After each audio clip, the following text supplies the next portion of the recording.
Et j'ai le sentiment personnellement que, vu notre filiation avec Schroer-Window-Emer plus particulièrement, eh bien, nous sommes chargés davantage de l'exploration du dans le corps. En tout cas, pour moi, ça a été l'évidence. Alors, pour moi, je le vois beaucoup comme, disons, la matière, c'est comme quand on fait du pain, c'est une pâte. Bon. Et puis, ça a été d'abord une pâte sans levain, hein, pour utiliser le même image. Et puis, on a inventé des levains, n'est-ce pas, un petit peu plus sophistiqués, qui nous ont permis de faire une variété de pains de plus en plus légers, pour maintenant des gâteaux, tout ça. Bon. Mais voilà que maintenant, il s'agit d'un super levain. Alors, c'est la même pâte. Mais là, on est en train d'avoir des résultats complètement nouveaux. Et qui vont nous donner donc des possibilités. Ça va donner à la matière, la même matière. Mais maintenant qu'il y a ce levain-là dedans, en fait, tout puissant.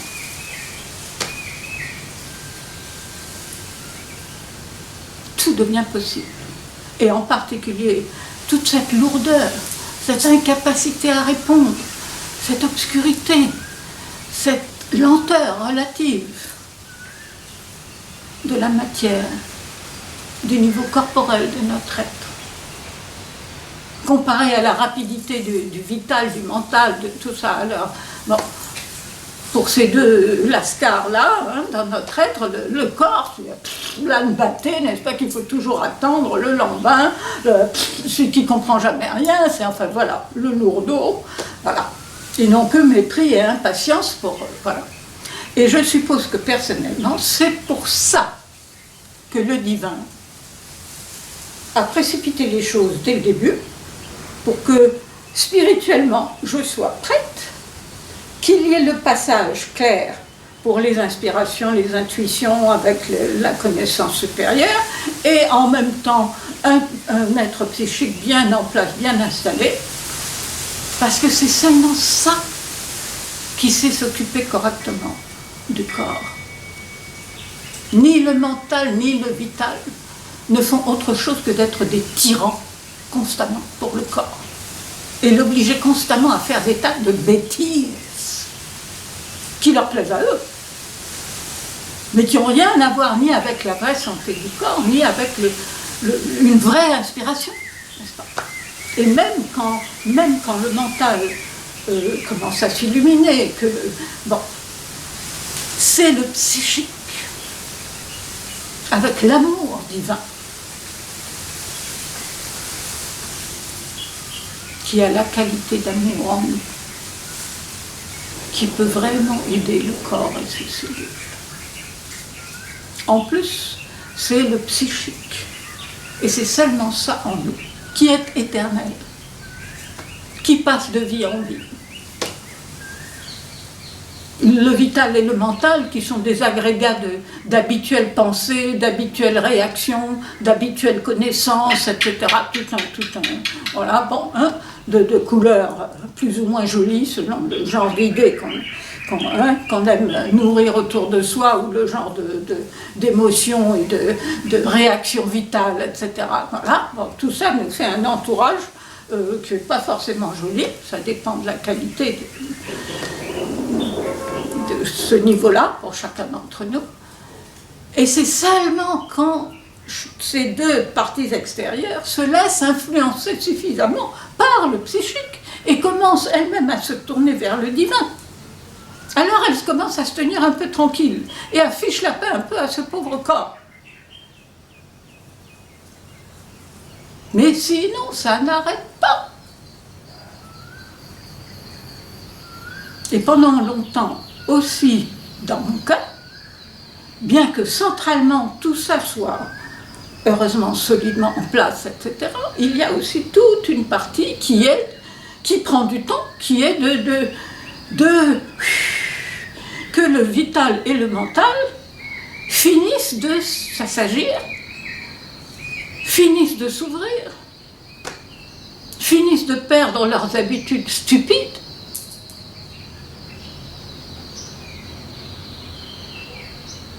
Et je sais que cette nécessité-là,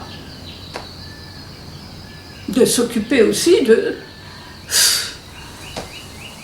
au moins d'un début de transformation du mental et du vital.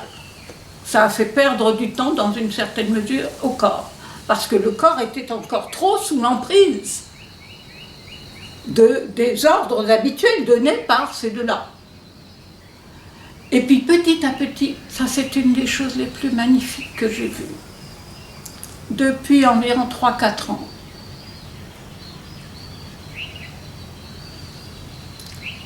Le corps a pris sa décision et a dit c'est terminé.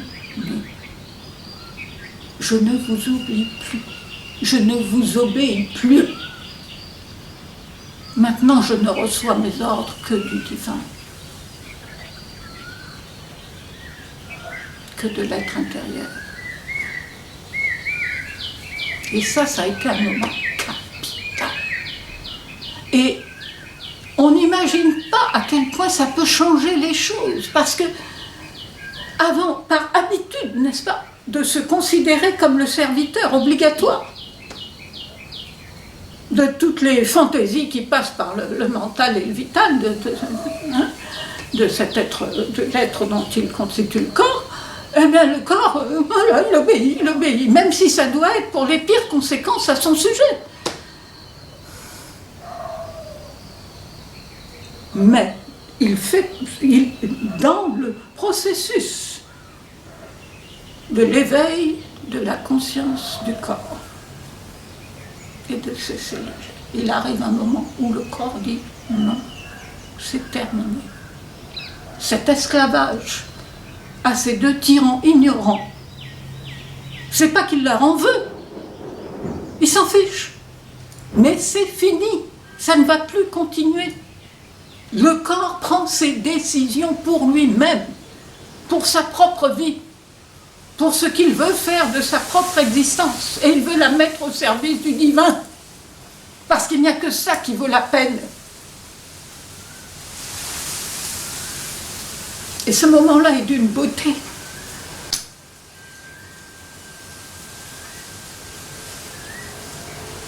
Et on sent comme un enfant qui a grandi, qui prend de l'assurance et qui prend ses propres décisions et qui prend ses propres responsabilités par rapport au divin qu'il veut servir. Alors, et ça change plein de choses. Et d'un autre côté, ça aide aussi le mental et le vital, parce que d'un seul coup, hop, ils se retrouvent sur la brève, là, il n'y a plus personne pour leur servir d'esclave, ils peuvent donner tous les ordres tordus qu'ils veulent, le corps s'en fiche complètement. Et de temps en temps même leur fait la leçon. Parce qu'il faut bien se rendre compte que les cellules, les corps, c'est la partie de notre être qui a le plus besoin, grand Dieu, du divin. Parce que c'est lui qui a la partie la plus difficile. C'est lui qui fait tout le boulot. C'est lui qui fait tout le boulot tout le temps, sans jamais la moindre reconnaissance ou gratitude de qui que ce soit dans le reste de l'être. C'est vraiment comme les esclaves, qui sont juste là pour faire ce qu'on leur dit de faire. Et personne n'y prête la moindre attention, n'est-ce pas, sa vie, sa meurt.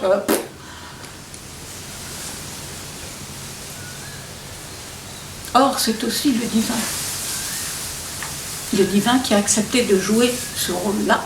La matière, jusqu'à présent, c'est la partie du divin qui a accepté de jouer ce rôle en sourdine, n'est-ce pas, qui sera la base, la plus diminuée,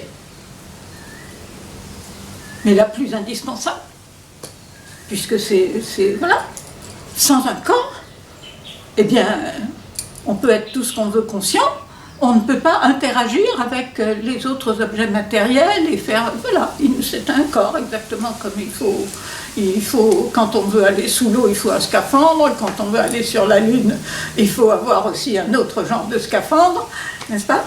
Eh bien, si on veut vivre sur la Terre, une vie où on peut, voilà, bon, faire des choses, etc., manipuler des objets et tout, ben, il faut un corps physique. Et jusqu'à présent, la matière était incapable d'aller plus loin que ce qui avait été accompli pour la matière du corps humain. Pour le moment, jusqu'à présent, le corps humain, c'était le nec plus ultra, le summum de ce qui a été créé comme forme habitable à partir de la matière terrestre. Or maintenant, c'est ça qui a été changé par l'activation de la fréquence vibratoire supramentale dans cette même matière par Sri Aurobindo. Et ensuite, toutes les expériences que les cellules du corps de mère ont accepté de faire pour commencer le processus de transformation, justement, du corps. Et alors, une chose que je me suis aussi... J'ai quand même été chrétienne autrefois, j'ai grandi dans le catholicisme et tout, et j'ai gardé ma relation intérieure. J'ai coupé quand j'étais jeune adulte. J'ai regardé avec effarement et horreur les différentes religions et tout. J'ai dit, mais grand Dieu, donc je suis sortie à toute vitesse de toutes les religions, mais j'ai gardé ma relation intérieure avec le Christ. Et c'est seulement ici, par la suite, que j'ai revécu le moment, il y a 2000 ans, où effectivement j'ai rencontré le Christ. C'était le moment merveilleux, le moment psychique de cette vie-là, qui probablement a facilité aussi l'éveil psychique dans cette vie-ci, etc. Bon, je ne parle pas des vies de moinesses ici et là, bon. Enfin voilà, ça c'est un petit... Mais tout ça, ça fait partie de ce que le corps porte en lui. Nous sommes beaucoup plus riches, chacun d'entre nous, que ce que nous savons en général de nous-mêmes.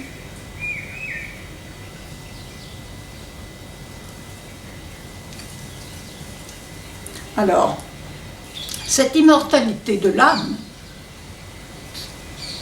c'est la première chose. Et celle-là, bon, c'est un fait, n'est-ce pas? Alors, mais encore faut-il que dans sa conscience, pendant la vie, on entre en contact avec son âme.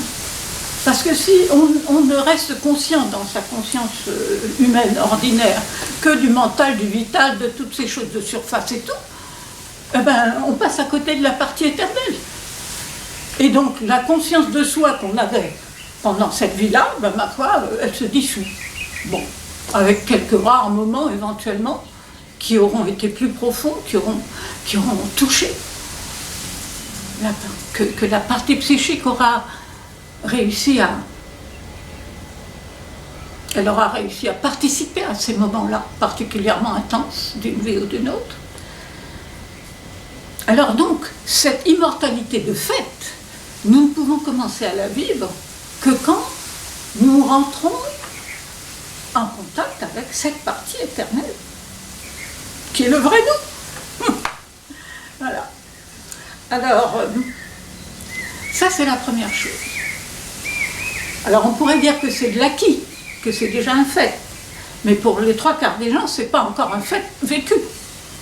Donc la première chose pour la plupart des gens, c'est d'arriver, voilà, à prendre conscience de leur être psychique et à, voilà, à comment dire, s'identifier, comment dire ce que ça veut dire.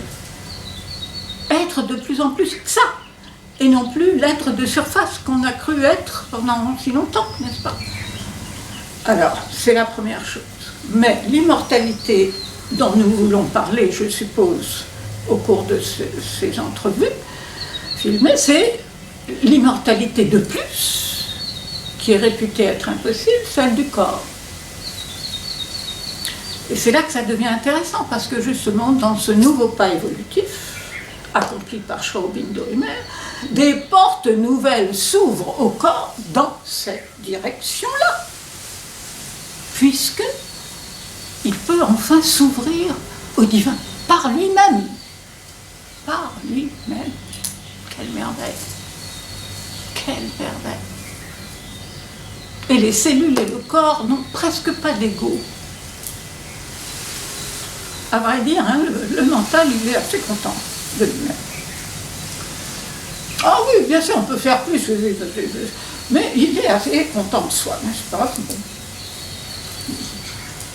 D'accord, la vérité, ça sera bien de la connaître un jour, mais il n'y a pas vraiment d'urgence. Après tout, c'est pas mal déjà, comme on pense maintenant. Bon. Et le vital, c'est encore pire. Lui, il n'en a rien à faire. Mais il faut reconnaître que si on a vraiment soif d'amour, pas juste de passion, hein, de l'amour tel qu'il est conçu par les êtres humains dans leur état de conscience ordinaire, bon ben, c'est pas encore vraiment l'amour, sauf en de très très rares moments. Mais là aussi, c'est pas pour rien que la plupart des grands mystiques, aussi bien soufis qu'occidentaux, chrétiens, etc., bon, partout il y a eu des mystiques. Et les mystiques sont en général ceux qui justement ont un vital costaud et qui étaient assoiffés de, voilà, de passion. Bon, et puis un jour ils rencontrent le divin. Blah. Et alors, avec la même intensité qu'ils se jetaient dans les expériences humaines, n'est-ce pas?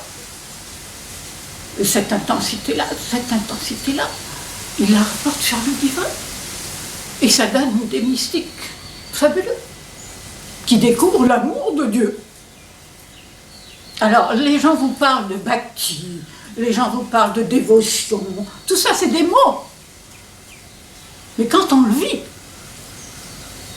c'est pas des mots. C'est le vécu le plus extraordinaire, le plus merveilleux, le plus qui comble, c'est la plénitude, c'est indicible. Et c'est à la portée de n'importe qui. Nous sommes tous équipés pour découvrir ça et le vivre, si ça nous intéresse. Tant qu'on s'intéresse davantage à toutes les petites idioties de la vie courante, n'est-ce pas? Eh bien, c'est ok, pas de problème. Pas de problème. C'est notre évolution et on est libre de la vivre au rythme où on veut, etc., n'est-ce pas? Mais enfin, par expérience, je peux dire à tous ceux qui verront ce petit film que ça en vaut sacrément la peine.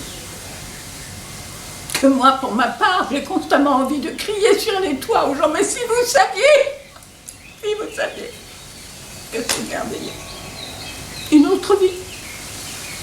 Une autre vie, le même monde, le même... Hein, mais vécu différemment, dans la compagnie constante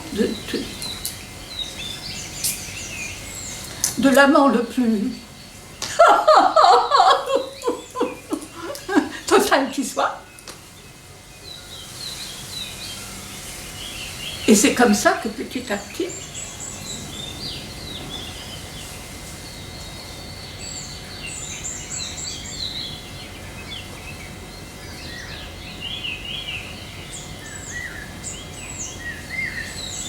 bien, ça n'est plus seulement, comme pour les mystiques, n'est-ce pas, la partie centrale de leur être, leur âme, qui est en contact avec le divin, mais c'est aussi toutes ces petites cellules qui peuplent nos corps, qui bâtissent notre corps. Et pour elles, c'est un changement de vie de tout au tout. Et elles n'ont plus qu'une envie à partir d'un certain moment, c'est d'incarner ça, cette merveille, de plus en plus.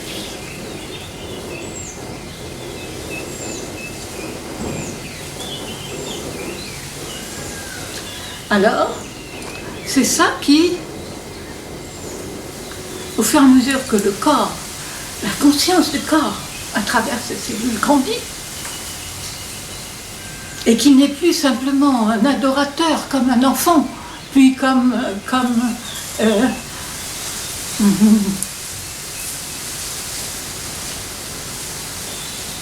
il y a toute la relation d'amour.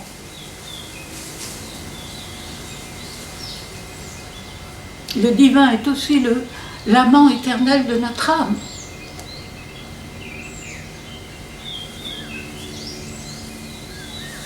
Et ça, le corps aussi peut le vivre.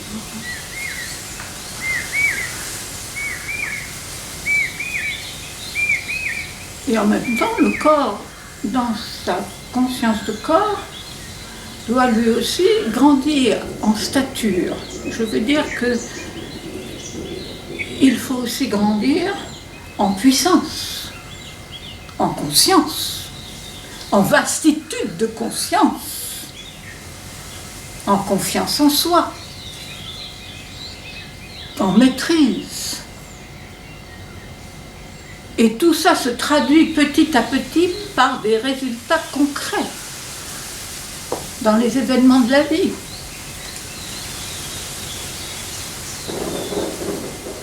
Pour les gens qui s'intéresseraient à plus de précision sur tout ça, parce que pour des entretiens comme ça, comment puis-je donner? Mais c'est constamment dans ma vie, jour après jour, que les choses continuent à se développer, que les cellules comprennent quelque chose de nouveau, deviennent capables de quelque chose de plus, sont capables de rester consciemment dans le divin, vivre dans le divin, non seulement en tenant la main du divin, mais de vivre dans le divin, de baigner dans le divin, d'être imprégné constamment, de plus en plus, par cette présence divine qui est comme un bain régénérateur de tout, qui restitue la jeunesse, qui restitue la vigueur, qui restitue la plasticité. Et petit à petit, cette lumière intérieure, le corps, pourra la laisser passer. Mais elle était à la recherche de la transparence. Et elle a expliqué à une des personnes qui venait la voir et qui lui a posé une question, pas après quelqu'un d'autre, elle a dit, il faut que les cellules deviennent transparentes. Et immédiatement, ça m'a fait penser à la sphère, à l'intérieur du maître inondé. Cette sphère qui reçoit ce rayon de soleil pour le laisser passer, pour qu'il l'illumine, elle, et tout le reste autour. Et il faut que chacun d'entre nous, y compris dans notre corps, nous devenions comme ça, avec cette présence divine en nous qui nous illumine du dedans de plus en plus, et que notre être, y compris notre être physique, notre matière cellulaire elle-même, laisse de plus en plus passer cette lumière, cette chaleur, cette lumière d'amour dont parlaient mes cellules. Quand elles ont découvert ça, elles commençaient à se tourner vers ça. Et ça va de soi que il n'y a plus aucune raison de mourir. Vous comprenez? La mort, c'est quand on vit à moitié à la surface, etc. Les cellules, leur problème essentiel, comme pour chacun d'entre nous, tant qu'on est dans la conscience ordinaire, on se prend pour des êtres humains. Alors qu'en réalité, on est le divin. Bon. C'est une sale habitude, n'est-ce pas?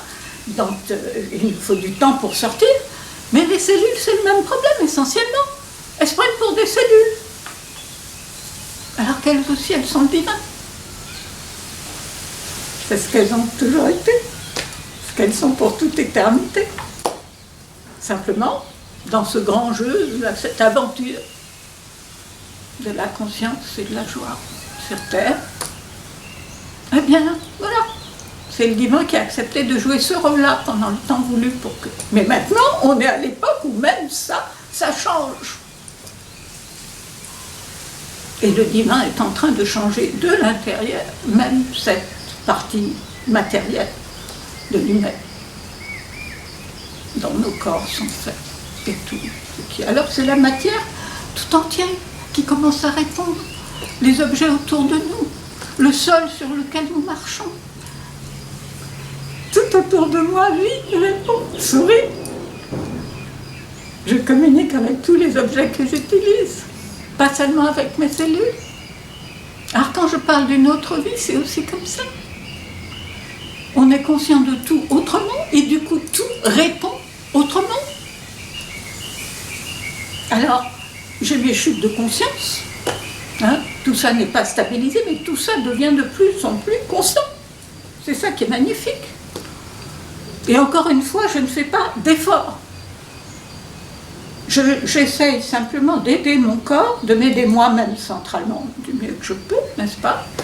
D'être à l'écoute de mon propre être psychique, d'être identifié à lui le plus possible, mais en même temps d'être à l'écoute de l'aide dont mon corps peut avoir besoin, des conseils qu'il me donne, parce que ça va dans les deux sens. Même mère, des fois, ses cellules lui disaient quelque chose qui était plus vrai que ce qu'elle-même avait pensé la seconde d'avant.